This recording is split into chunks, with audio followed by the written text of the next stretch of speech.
Hi friends, చనిపోయిన వాళ్ళు కలలోకి వస్తే ఏం సందేశం ఇవ్వాలనుకుంటున్నారో మీకు తెలుసా?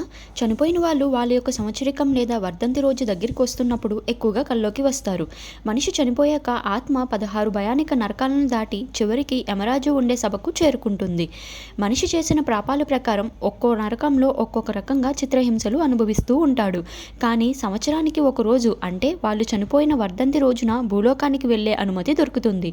ఆత్మ నరకంలో శిక్షలు భరించలేక భూలోకానికి వచ్చినప్పుడు వారి బంధువులను చూడగానే పిండదానం చెయ్యమని, తెలతర్పణం చెయ్యమని గట్టిగా అరుస్తూ ఏడుస్తుంది. దీన్నే ఆత్మఘోష అంటారు.